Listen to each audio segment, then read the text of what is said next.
It's on. Hey, everybody, welcome. Today we're talking about, can your business live without you? One of the quotes that I came across recently is that one of the best gifts that you can give yourself and your clients is to have a business that doesn't depend entirely on you. So that's what we're talking about today. We are Nate and Simone. We talk all things marketing. And we have a guest in the room. His name is David Allen Sumner. And so we're going to be having a conversation about this. And how do we grow our businesses to the point where it doesn't need us in order to focus on it, in order for it to grow and to scale and to thrive. Right. So before we get started, I want to encourage you to like and subscribe to this channel and to whatever takeaways you have, your best takeaways, put it in the comments. Let us know what you think. And also share it with another business owner, somebody that you believe may be bogged down by a ton of work in their business and they need to know how to scale without it depending all on them. All right. So let's get started. Hey, Nate. Hey, David. Hey, hey. Hey, hey. And I like to say, just for the record, my first name is actually David Allen. David David Allen. Allen. Yes, ma'am. People call me Bear. Might be easier. Just Okay. from Okay. All righty. Anyway, okay. I was just thinking of a country singer. His name's David Allen Coe, but don't look him up. I was Um, thinking of David Allen Greer. Okay. oh yes, David Allen Greer. Yes, that's a good one. Much better. Um, all right. So yeah, talking about business independent, how your business can run independently of you, and how that increases the viability of the business, right? Because you want a business ultimately that's going to survive beyond you. Hopefully you are thinking in the direction of exiting that business eventually at some point in the future, maybe sooner rather than later, depending. But they're saying with all the baby boomers retiring now, right, that there's a silver tsunami of business sales going on, Silver in the tsunami. I process. like that. Mhm. And Uh, so a lot of them are going to be, if you're in that position, you're wanting to sell. This is your baby. You grew it up. You're trying. This is your retirement vehicle, right? You're hoping to sell it for a nice multiple and use that, right? Um, Nobody's going to want to buy a business that's entirely dependent on you. Just so you know that. We could start there, because once you leave, it falls apart, right? So that's what we're talking about here. And also, for those of you who want to stick around and are not ready to sell yet necessarily, uh, having a business that runs without you takes the pressure off of you, right? Takes that stress off. And so there's really no downside here to this. Um, and hope by the end of our discussion here, the idea is that you'll have some strategies for creating a business that does not rely on you to survive. Um, so we're going to talk about the dangers of founder dependency as it's known. We're going to give you a roadmap for building operational independence into your business, and we're going to maybe provide some stories, real world experiences with this. So we'll get started here, talking about the dangers of founder dependency. So what in the world am I talking about with that, right? Um, Basically, it's just kind of as it sounds. It's a business that's overly dependent on the founder um, to run, essentially. That makes it difficult to sell and it limits your growth opportunities. If you're relying on one person, that one person being the bottleneck, obviously, by definition, it's not scalable, right? And so we want to take out that roadblock, that bottleneck, in order to become scalable. And not only that, but we want you to have an enjoyable time in your business, right? And not get burnt out and stressed, right? Um, that which happens when a business founder feels that they are irreplaceable in the business. I often talk about an article that was written back in 1982, published in Harvard Business Review. It's called "The Five Stages of Small Business Growth," and the authors went and interviewed a lot of small business owners. And while it was true from that information that there are obviously differences amongst all the businesses, there began to emerge very clear patterns when it came to the growth of businesses and what they went through in order to grow to the next level. And what they discovered was that they're basically, three sets of options whenever a business is at that stage where they're ready to grow to the next level.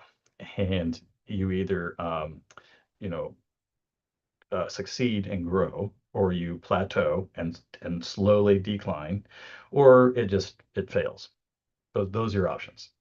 And at each critical juncture, there was a crisis that came up. And for those businesses that are ready to grow and they're in that stage, it starts off as existence, survival, and then growth stage, and then beyond that, right? And so for those businesses that are going from that survival stage into that growth stage, the crisis there is a crisis of control. And so they just want to hold on to it because they've been in that survival mode for such a long time that that's all they know, right? And so they're very hesitant to let go. But if they don't let go, then they either plateau and die slowly or just fail altogether.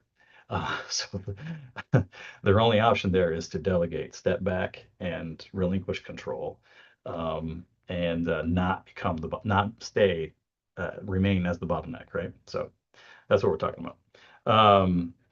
Again, uh, huge risk here by being non-scalable, right? Wanted to um, say it's even for yeah, whether you're a solopreneur or or you're established, you've been in business for a while, you have a team. It's still very important for the founder, the owner to, or the CEO or whoever, to not be the bottleneck, because in both scenarios, it's possible, isn't it? Right.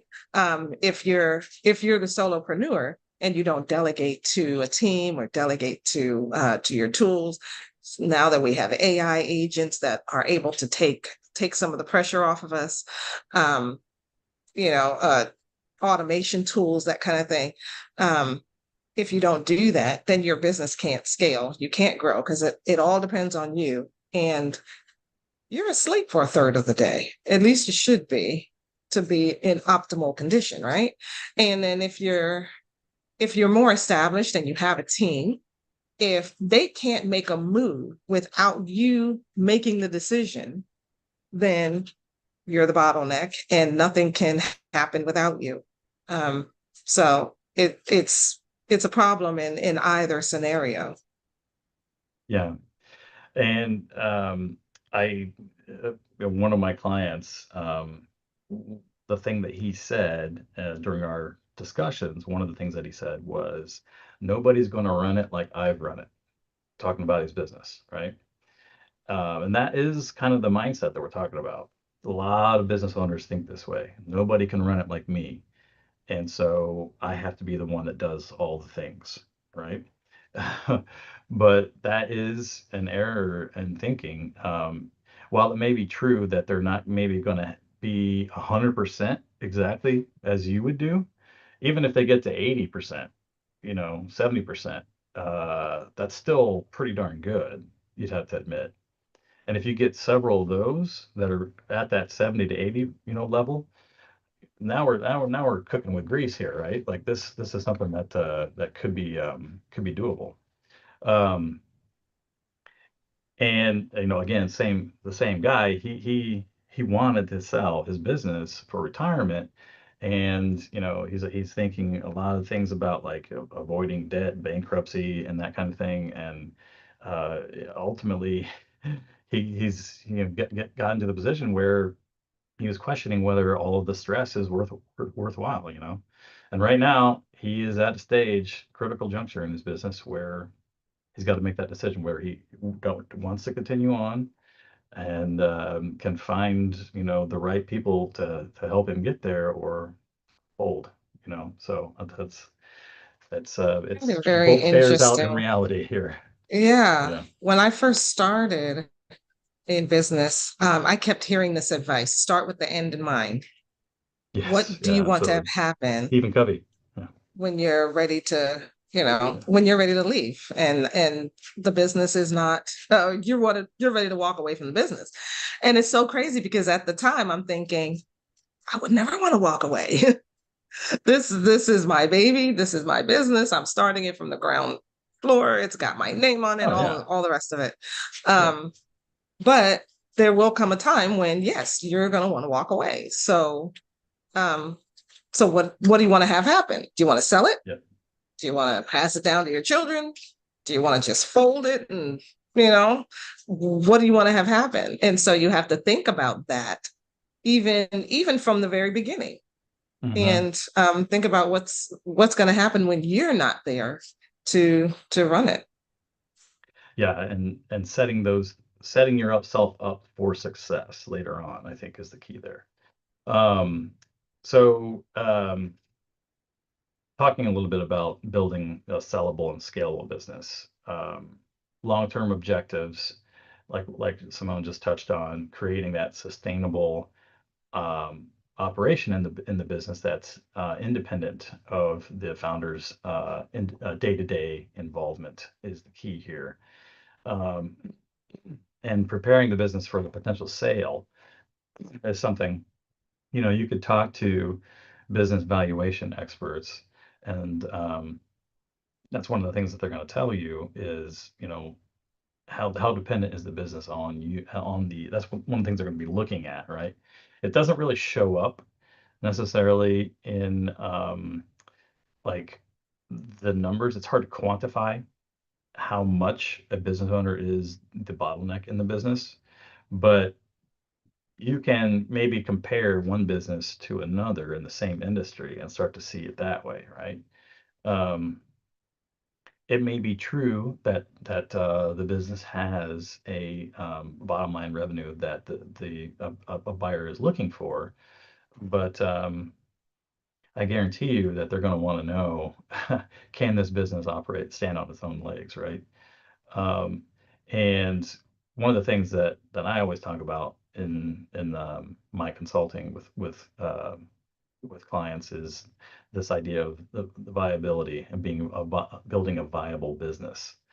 And because ultimately a buyer is not purchasing a personality, right? They're purchasing the systems and the operations that are and the trust in those operations. Um, and we'll get into kind of some details on how to go about that here in a little bit. But let's see here. We're gonna walk through. I guess that's what we'll do next. Some practical steps that you can take to build that kind of a business. So we've got 5 steps here. First off, probably one of the most important things you can do in your business is document your processes. Write it down, have some kind of an SOP that you can easily hand to someone and say, follow this to do the thing that I need you to do. I mean, that's magical, right? And it may be true that you feel that there are just so many minute details. It'd be practically impossible to record something like that, but there are so many tools out here. And David Allen was asking earlier, how can AI help with revenue growth? And I think in this case, AI can be very helpful to help you document your processes. Recording the steps that you take, to do things. Even if it's, you know, it kind of depends. It kind of depends on what it is. There are tools that will allow you to create screenshots, step by step of the things that you're clicking on the screen, for example, and it will automatically create the screenshots and compile those into a document for you, for example. Boom. And it takes, it could take 10 minutes maybe to do something like that. There's a There's lot that you can capture in those photos that you don't have to yeah. describe in words, right? So Now we even have like uh it gets shipped with your computer, these snipping tools mhm. that just record your screen as you're working, records your screen um and and also your voice talking about what it is you're doing. That's one of the recommendations that Mike Michalowicz was recommending with Clockwork. He talks about make an easier SOP rather than writing a document, Yeah. record a video and show step by step Yep. everything that you do. Yep. And let that video live in your library. There's a Um, there's a tool called Learny. Are you familiar with Learny?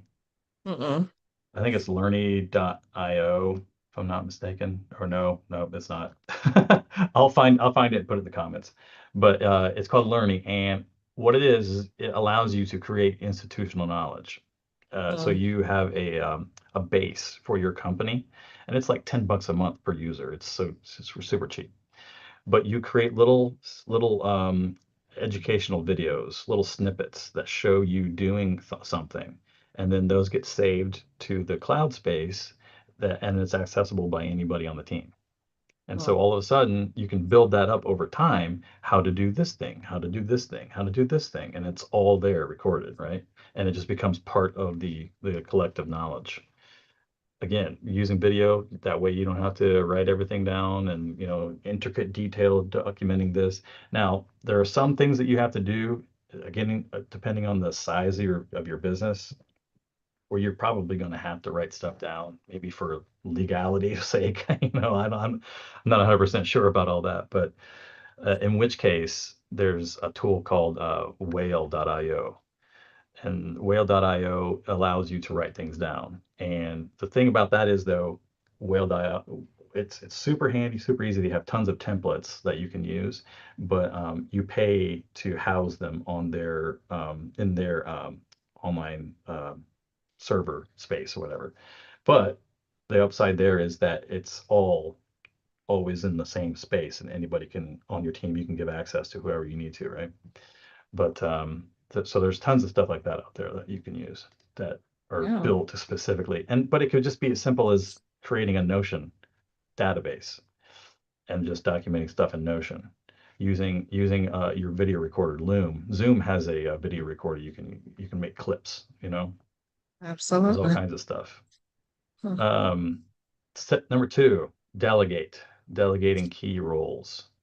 So document processes and delegate. Number 1 and 2, heavy hitters. Those are the big ones. Build your leadership team and assign responsibility for key operations. And get out of micromanagement as soon as possible, because that you think, okay, I got to do it this way because I got to do it right, but that is the stressor. That will kill everything. People don't want to work for somebody who's micromanaging, and the stress of trying to keep up with that is just going to absolutely destroy you. So What's better for your team too is that yeah. they have some ownership over their space, their job, their area. So if you're micromanaging them, you're taking away that agency, Yeah. and job satisfaction goes way down. And if you're documenting the processes, then you are giving them agency. You're giving the bill. I have already documented how this thing is done. All you need to do Mhm. is check it out and read it. And maybe they'll come up with some innovative new way of doing it. Boom, have them document that, right? Add it to it. Right? That saves time. And and then if they're documenting, then they become the trainer. And so they Hmm. have even more agency. Yep. Um, David Allen says that's the beauty of co-ops, which is an interesting. What are you, some kind of communist? What is it? That's one of the upsides of a co-op is you delegate. Everybody has a hand in it, and everybody feels like they, because everybody is the owner of the company. So that's part of that responsibility and shared responsibility aspect of it. Nice, nice. That sounds interesting. Oh yeah, I everybody and I think has a piece, everybody has a stake in it. yeah, And so yeah, if yes, everybody has yes. a stake in it, then everybody is concerned about the outcomes. Yeah, there's a lot of experimentation with employee-owned companies, you Mhm. know, and those tend to So that's true. have higher employee satisfaction ratings, better customer service. There's a lot of pluses to that, you know. Yeah. Um, so number three, third thing to do is automate. And I know we've already kind of touched on that, but using a CRM to manage the automated follow-up email sequences, nurture sequences, client relationships. Maybe you have a reminder for every anniversary of your clients, becoming a client, and you can send them out a gift, or at least it reminds you so that you can get in touch with them and ask them how things are going, and maybe send them a survey questionnaire, hey, you've been with me for a year now, how's it going, and what things can we do to improve, something like that.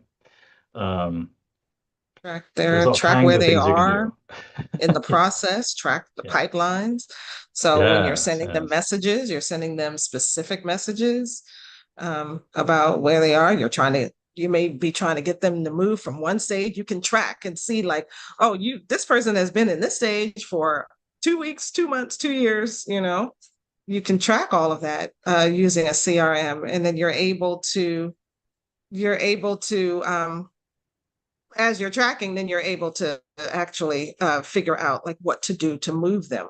You can see the bottlenecks without a powerful CRM that gives you that information. Then you're trying to keep it all in what emails in your head, um, Yeah. on sticky notes, Hmm. spreadsheets that Yep, don't yep, have yep. the kind of power that you really need. Yeah, and even if someone gives you a bunch of leads, Mhm. are you going to be able to follow up with all of those leads, yourself? Or would it be better to have some sort of automated system that's going to help you out with that, for example? Absolutely. Helps you cover And a in lot that more way, ground, a lot more efficiently. you cover a lot more ground, and no one falls through the cracks, and everybody gets the same experience. It may be personalized to them, but they get the same experience. So you're not having, some people get like white glove service. They're getting great experience from you, and then other people are not hearing from you at all. you know. Hmm. So when you Yeah. have the system set up, then then you're able to make sure that everyone is taken care of in the same Hmm. way. Absolutely. Um, all right. And not only that, I don't know if we mentioned this, but it's kind of the obvious one. It frees up your time if you're automating things, right? That's one of the keys there. Okay, number four, financial readiness. This is one that requires a certain amount of consideration here. Reducing debt, improving cash flow, going to be key. Being financially transparent, for in the case of future investors or buyers, is going to be important as well. Rather than waiting until you're ready to buy or you think you're ready to sell, which is unfortunately, I talked to somebody that buys and sells businesses recently, and this is what they told me because I was like, hey, maybe we could share referrals. And she said, I love what you're doing with revenue growth strategy. I think it's great. Businesses need this. The problem is that so many business owners wait until the last minute, basically, to sell. They're not thinking proactively on a timeline. by all accounts, I've talked to several different people about this, and almost everyone agrees it takes at least 3 years to get a business sale ready for that. And that includes, going through making sure that you have all your, T's crossed, I's dotted in the paperwork, etc., financials and all that, but also just finding a buyer for it, right? All of that. It takes time consuming. It's not as simple as, selling something on eBay. This is not the same thing. So these are, really things that you need to take into consideration, and start off on the right foot, like Simone said, start down the right path from the beginning. Talk to people, talk to cash flow experts that can help you to get that situated, so that you don't have to worry about it later on.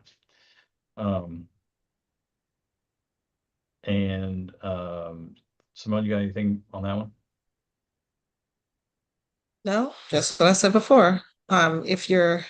It kind of reminds me of Dr. Benjamin Hardy's message when he talks about, being your future self now. Let your future define who you are now.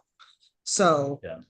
if you want to be in a certain place, if you want to be sipping Mai Tais on a beach somewhere in 5 years, what do you have to do now in order to get you there in 5 years? So like Nate said, if it takes 3 years to get your business ready, and you may be already behind if you're trying to retire in 2 years. So think about what you want in the future. Think about that now and start putting those pieces in place, right? Start extricating yourself from the business, putting those, you may have to even change up your branding a little bit. Like if your branding depends like only on you, if you're running a coaching business and you run all the sessions, well, maybe it's time to look at certifying your process and then hiring other people to do it, or just hiring coaches, period, to run your sessions. Looking at automating some of the repetitive processes that you do, using AI to help you out with your content and to manage your calendar and different things like that. It's time to start looking at taking you out of the day-to-day. When I was right here on Alignable, I was in a session where Michael Gerber, the author of the E-Myth, was hosting. He was speaking, and I got a chance to ask him a question. And I asked him, I said, somebody mentioned to me, or actually this guy, he runs a coaching program, and he said, they say you should be working on your business and instead of in your business. And then the guy was saying, well, when you first start out, you have to work in your business before you can work on the business. I asked Michael Gerber what he thought about that statement. And he said, well, that's stupid. He said, do it the right way from the beginning. Then you don't have to backtrack and make all of these mistakes and then try to fix it later. Do it properly from the beginning. Set up your systems from the beginning. If you want to be sipping Mai Tais in 5 years, start putting those systems in place now. I also wonder the process of creating something so that it is intelligible for someone else so that it can be repeated will make you realize how convoluted your process is. Right. Exactly. Help you simplify things, Yeah. It'll force you, and true, like say in 5 years, you want somebody else to take over and okay, well then let me hire some people. You hire them now and you're trying to train them on your process and they're like, oh my gosh, this is terrible. They can't get it and it's hard. Then you realize, oh, well, you know what? My process needs to be simplified. Mm-hmm. Yep. So yeah, you'll learn that right away when you try to delegate right away. Yeah, and I think that is, it requires humility, let's say, Yeah. the part of the business owner to accept that. Yeah. And that attitude that nobody can do it like I can do it. You know what? That's true. Nobody can do it the way you can do it. So you have to get over that. They're not going to do it the way you do it. You know why? You're the only one with your background, your experience, your knowledge base. So you have to transfer your knowledge, and you may actually need more than one person. You may need two people to do what you can do with to do just what you can do. But it is what it is. Yeah. So it's like, okay, get over that. They're not going to do it the way you do it. But if you're going to be able to extricate yourself from the business, you have to delegate. There's no way around it. So, either that, or you're going to work yourself into the ground, and then the business dies when you do, or when Just you flame decide to out. retire. Yeah. So, yeah, that's just something you have to get over. Delegate and automate. So we got document your processes, delegate, automate, get yourself financially ready, which might require hiring out, getting outside opinions. Last one, number 5, focus on customer retention. As the saying goes, there's no better customer than the one you have, right? And so it costs a lot less to retain a customer than it does to acquire a new one as well. Okay. So keep that in mind. Treat them like gold because they are, you know. That's Um, right. There's so many businesses have a new customer and they think, okay, well that's done. Now they're doing the thing, and so I can forget about them. But no, no, no, no, no. Especially yeah, early you want to on. keep Do your not do best that. customers around. Yeah. There's a story about why Mercedes created the Maybach. And it's because they were tired of seeing their best customers go to Rolls-Royce. um, if you have great customers, they like working with you, create that next step for them and keep them around. Yep. Yeah. So you have the idea here is you're trying to build that long-term loyalty by engaging with them, reminding them that you're still here and that there are other things that you can help them with. And, monthly calls just to check in on them. Kind of depends on what you're doing. Obviously, it's a little more difficult to do that if you are selling software, for example, at mass scales. But for service-based businesses that are relying on those customer relationships, I mean, it's absolutely critical. Like, there's no Absolutely. way around it. And the idea here is that you are building value in the business, right? If they are loyal and you've done everything else, right? They're not necessarily dependent on you because you've baked into the whole process everything that is the business, this idea of customer service and customer retention. It is part of the thing. So whoever else comes in and runs the business is also doing that. Whatever it is that keeps them around and makes them loyal. Now, it may be true that they really like you as an individual, as the owner, and that may be the case. There's nothing we're going to do about that, right? But hopefully, it's like a situation with Steve Jobs, right, and where he handed off to the new guy. He had in mind somebody who was going to like carry on his vision for the company, right? But also, uh, I don't know. I think he might be a nicer guy than Steve Jobs. Probably. Probably easier to get along with to some degree. So, but anyway, we're talking a much different scale there, obviously, with Apple. But anyhow, you're going to retain the value in the company by keeping those customers around, and that's the idea. All right, so obviously, this is going to take effort. It's not simple, and it's almost like creating another job on top of the one you're already doing to some degree. But I think if lay it out there from the start, like we said, and just bake it into the process, and what is it like the saying? How do you eat an elephant, right? One bite at a time. One bite at So a time. it's it's kind of that way. Don't overwhelm yourself in thinking that you have to do everything all at once, right? Just do things, as they come up, and get them down. The good thing about documenting is once it's down on paper, you probably don't need to go back and check it very often because that's the way it's done, right? So, That's true. or in a video, whatever, however you Or choose. recording it, right? Yeah. If you don't change your processes that often, then recording it Yeah. once should be good. What's his name? Mike McAllowitz in Clockwork. He talks about really, really challenging yourself to do this. In plan a vacation in 12 months or 18 months, and that make it a month-long vacation, actually book it, and then prepare. Make sure that your business can run without you by the time it's time for that vacation to come around. Because when that vacation comes around, you're going off and you're going to be off the grid. No phone, no email. Mhm. It's got to run without you. That's the challenge. That is a challenge, man. With it could be a potentially a very nice payoff, right?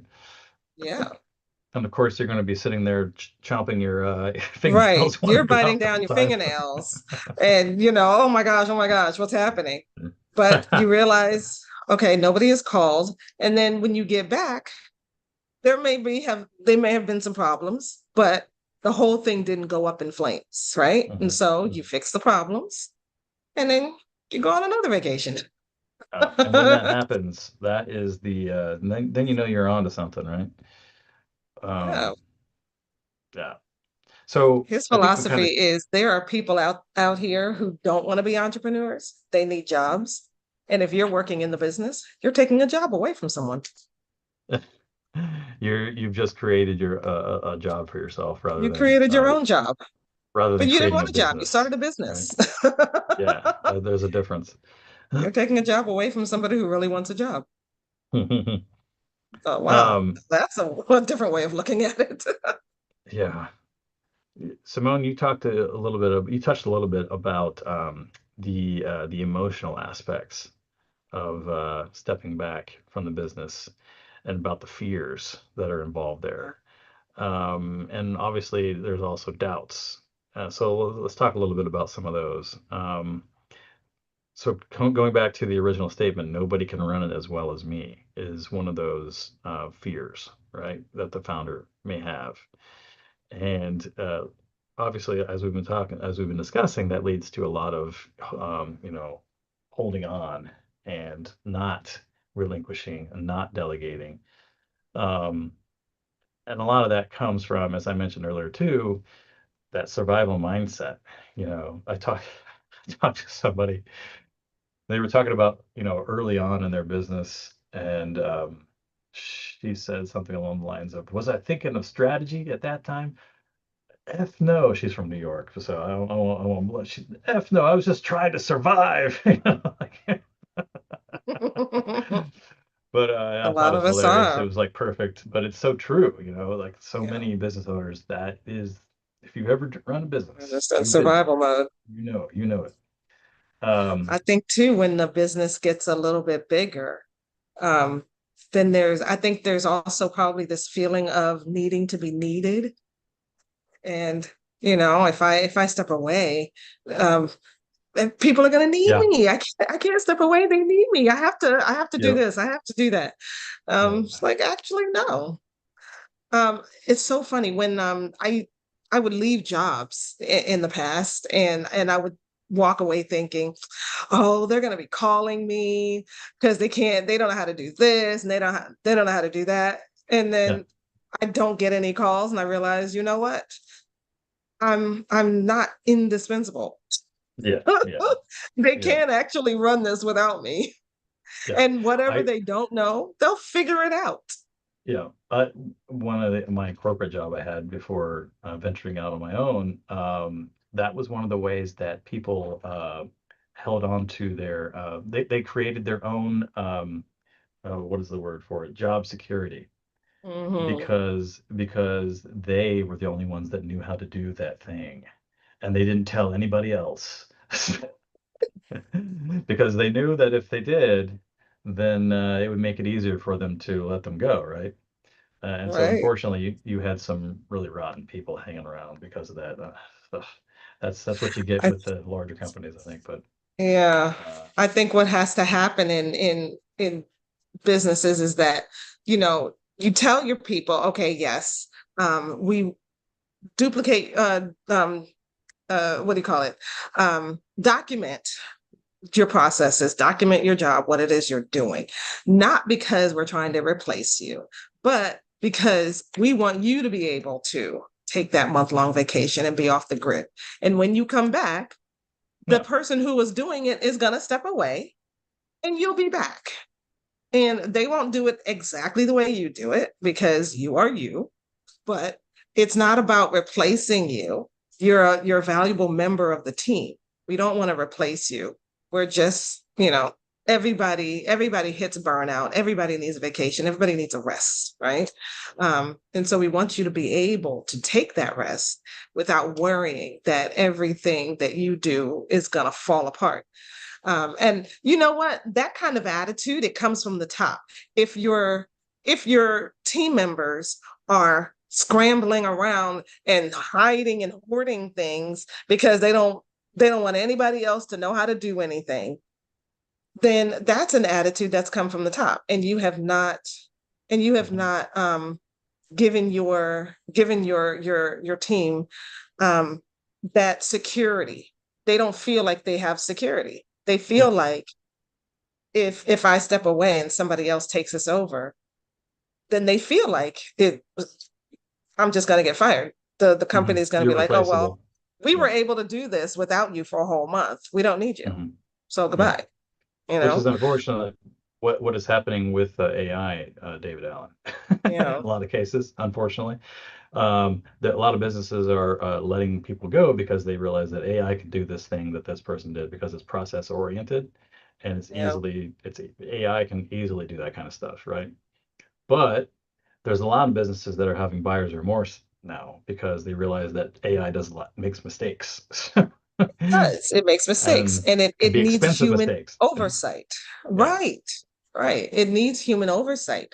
So yeah, I always say like, I love the fact that AI can do things faster and it's a great, great help, but it can't replace humans. It replaces Not yet. jobs. I believe it replaces jobs, but I don't think it can replace humans. Yeah. Humans are created in the image of God, and nothing Mhm. can replace that. So, Yeah. um, I don't know. Like somebody said, AI is kind of like it's like a hammer. Try building a house without a hammer. See how fast that mm. goes, right? Or a calculator. Calculator is AI, right? I mean, come on. We've been using this stuff for We've ages. been It's just using another AI tool. for years. Yeah. We didn't have the ability to build with it the way we do now. Yeah. Yeah. So another fear there is that I think we kind of touched on this, but the fear of dropping the quality, right? And mistakes. Um, and all that goes back to making sure that you have that great customer experience, which is good. You want that to happen. Again, though, if you're documenting the way the process thing works, it shouldn't be an issue, you know. Yeah.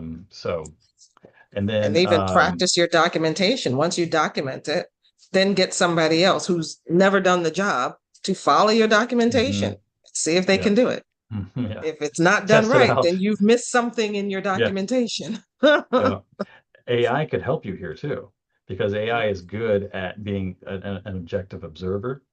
And you could say, help me see, are there any blind spots that I'm not seeing here with this process that I might want to address? Something like that.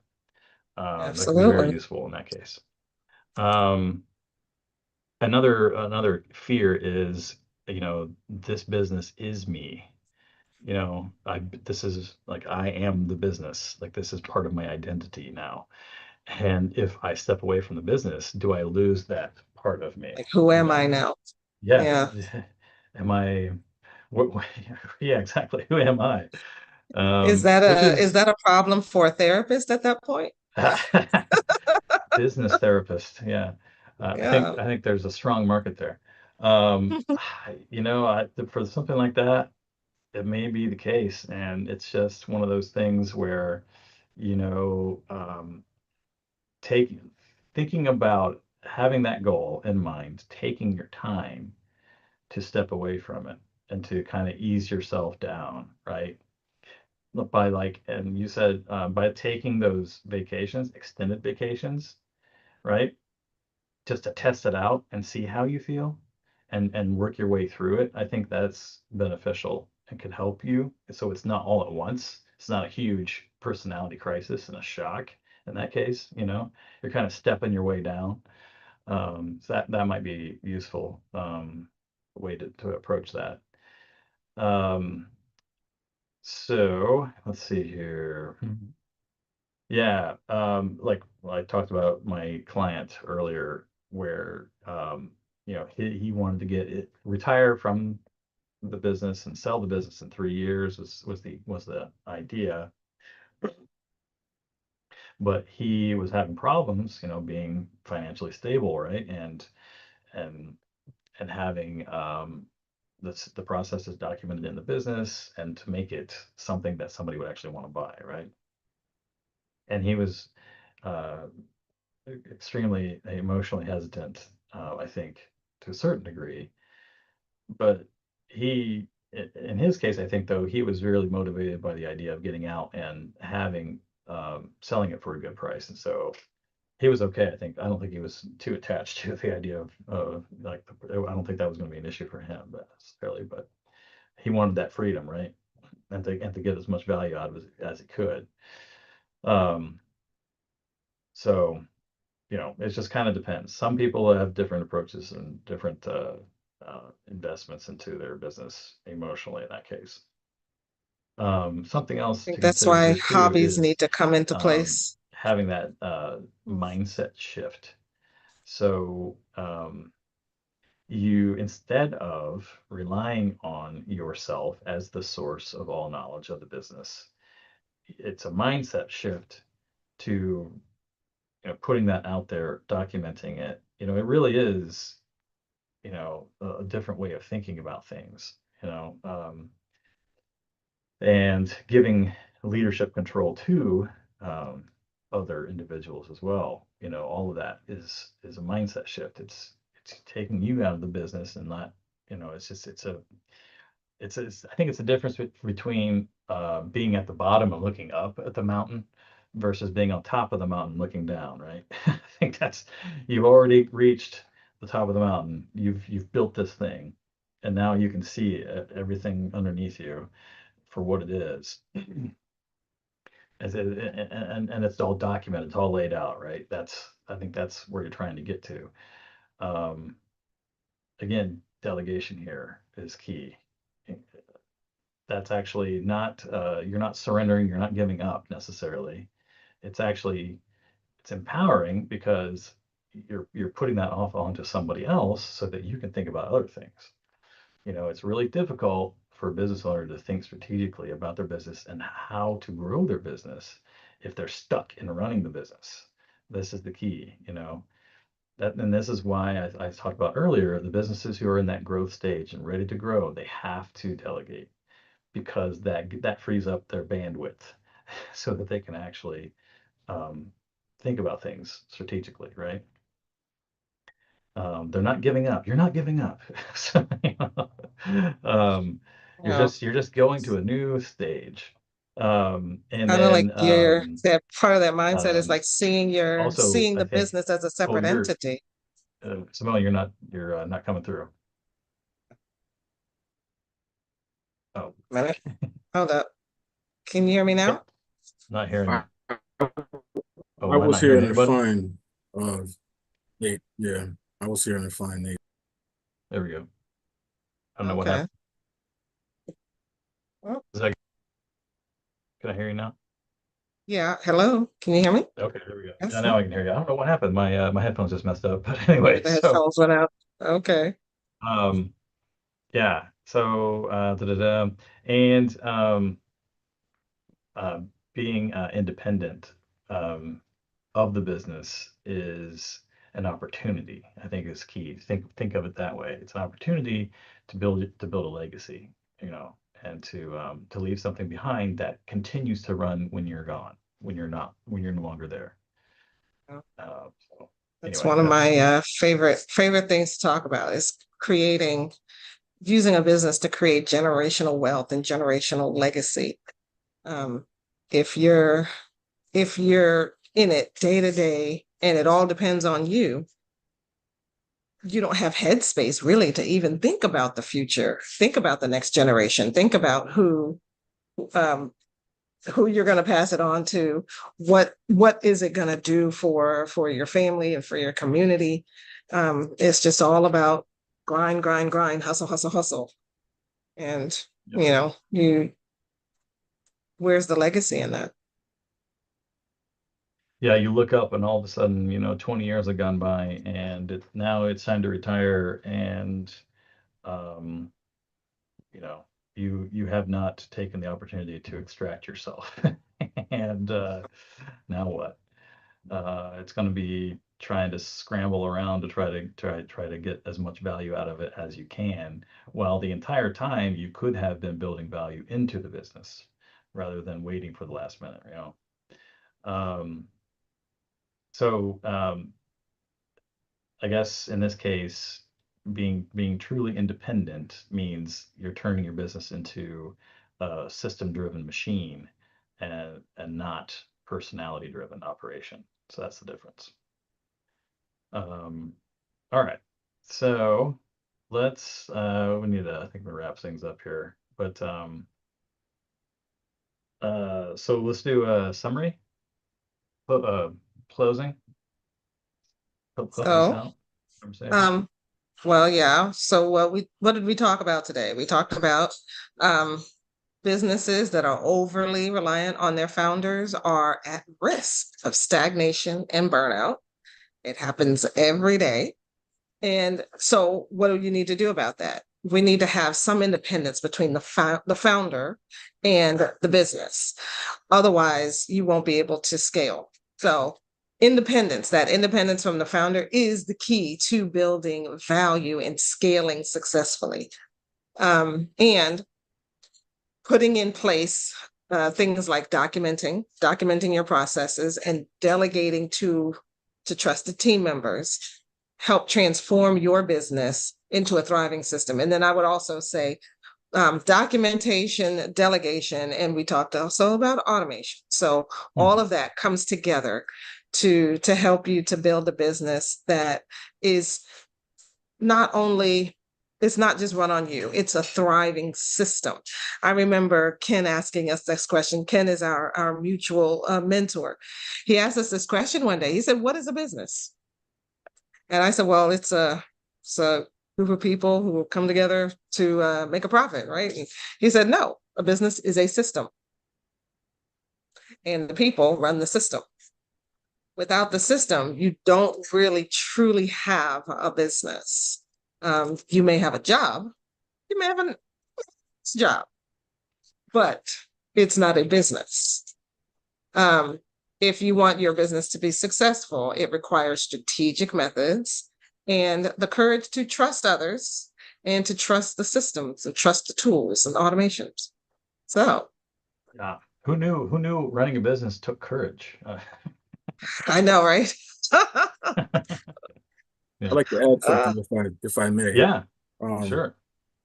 as a business plan is always evolving, and I advise people to, in their first business plan, have a succession plan at the end of their business plan. And then depends on how long you're in business, but every 2 years or so, revise your succession plan based on where you're at. And especially when you start getting close to you want to retire from your business, there's ways of turning your business into a cooperative. As I speak that word once again, people come in and buy the business as a group of individuals. So yeah. That's true, because things do change. Absolutely. You may plan something for 20 years in the future, but by the time, 10 years go by, things have changed. And even your goals and your dreams may have changed. Yeah, I would God think said, it'd "Don't be make plans." especially, I would think it'd be especially important in the case of a co-op because you have so many different people involved. To have everyone's gonna maybe have their own vision of the future, and so you would need to come together and agree on that, perhaps. And that would be part of that succession plan, I would think. So Absolutely. that would be Absolutely. key. If you have Yeah. individual thoughts about the business, then you're not made for a cooperative business. Hmm. Yeah, Interesting. yeah, So in order for them to have ownership stake in it, they probably have to agree to, to certain stipulations, like, you're not necessarily going away from the goals and the plans of what the business was set up to do and to be. Otherwise it can go off the rails. So if you set up a system for how people buy in and then how they exit, and it can keep going. That system Yeah. can keep going. yep. Make sense? So if you have a business and you are wondering where you're standing or where it stands and how to get to the next level, then feel free to complete our assessment here, the growth ceiling assessment, and you'll get some info on where you're at, the common of roadblocks to your particular situation, and then some steps on how to get to the next level. So if you want to do that, by all means. But otherwise, I'd say thanks a lot for joining, everybody, and we'll see you next time. Simone, you want to take us out here? Thank you. Thank you for watching. Put your biggest takeaways in the comments, and we will see you again next time.